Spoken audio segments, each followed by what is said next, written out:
নমস্কার বন্ধুরা, মামুনি সম্পূর্ণ চ্যানেলে তোমাদের অনেক অনেক স্বাগত। আজকের রেসিপি পাবদা মাছের ঝোল। একদম কম মশলা, একদম সামান্য মশলা দিয়ে আজকের রেসিপিটা করব। সেটা হচ্ছে পাবদা মাছের ঝোল। তো চলো বন্ধুরা, দেখি কি করে করতে হয়। তো দেখো, আমি এখানে পাবদা মাছ নিয়ে নিয়েছি। খুব বড়ও না, একদম ছোটও না, মিডিয়াম সাইজের মাছগুলো। এটাকে নুন, হলুদ আর একটু কাঁচা সর্ষের তেল মাখিয়ে ভালো করে, নুন হলুদ কাঁচা তেল আর মাখিয়ে নিয়ে এটাকে ভেজে নেব মাছগুলোকে। মাঝে মাঝে দেখবে একটু হালকা পাতলা খেতে ভালো লাগে। সর্ষে পোস্ত এগুলোর থেকে একটু আলাদা এই রান্নাটা, একদম চটজলদি হয়ে যায়। দেখো, এই যে আমি কড়া বসিয়ে দিয়েছি, এর মধ্যে সর্ষের তেল দিয়ে দিয়েছি। এবার মাছগুলো আমি একটা একটা করে ভেজে নেব। একটা একটা করে কড়ার মধ্যে দিয়ে তেলটা আমি খুন্তি দিয়ে কড়ার চারিদিকে ছড়িয়ে দিচ্ছি। দিয়ে এবার আমি মাছগুলো ভেজে নেব।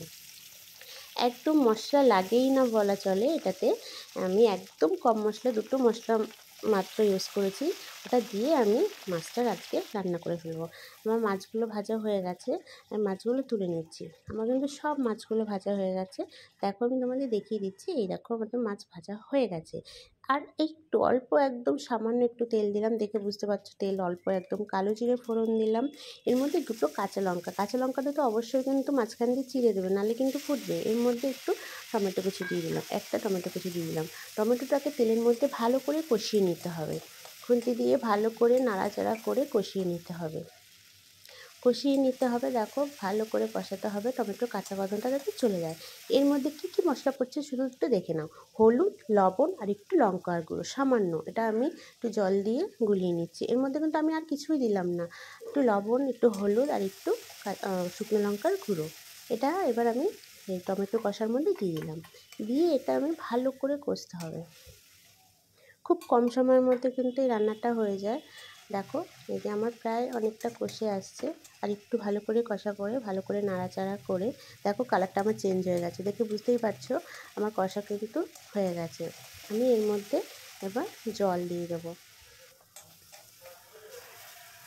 এই যে আমার কষা হয়ে গেছে, এবার আমি এর মধ্যে জল দিয়ে দিচ্ছি। যেহেতু আমি ঝোলটা একটু হালকা পাতলা পাতলা রাখবো, তাই আমি জলটা একটু বেশিই দিলাম। তোমরা তোমাদের প্রয়োজন মতন দেবে। এবার দেখো, জলটা ফুটে গেছে, আমি এর মধ্যে মাছগুলো দিয়ে দিচ্ছি। ফুটন্ত ঝোলের মধ্যে আমি মাছগুলো একটা একটা করে দিয়ে দিলাম। একদম কম সময়ের মধ্যে এই রান্নাটা হয়ে যায়।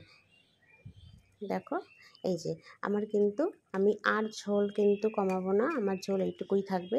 এবার আমি কি করব, দেখো, ধনেপাতা দেবো। ধনেপাতা কুচি দিয়ে আমি মাছটা নামিয়ে ফেলবো। আমার কিন্তু মাছ একদম রেডি, মাছের ঝোল রেডি। ধনেপাতাগুলোকে মিশিয়ে দেবো, একটু ফুটতে দেবো, কারণ ধনেপাতাগুলো দিলাম তো একটু সেদ্ধ হবে। দিয়ে আমি মাছের ঝোলটা নামিয়ে ফেলবো। মাছের ঝোল আমার রেডি, আমি মাছের ঝোল নামিয়ে ফেলছি। এইভাবে বন্ধুরা একদম কম সময়ের মধ্যে হালকা মশলা দিয়ে তোমরা করে দেখো, বাড়ির সবাই পেট ভরে ভাত খাবে। আর রান্নাটা কেমন লাগলো অবশ্যই জানিও। আমার চ্যানেলটা সাবস্ক্রাইব করতে ভুলো না কিন্তু। সাবস্ক্রাইব করে প্লিজ পাশে থেকো।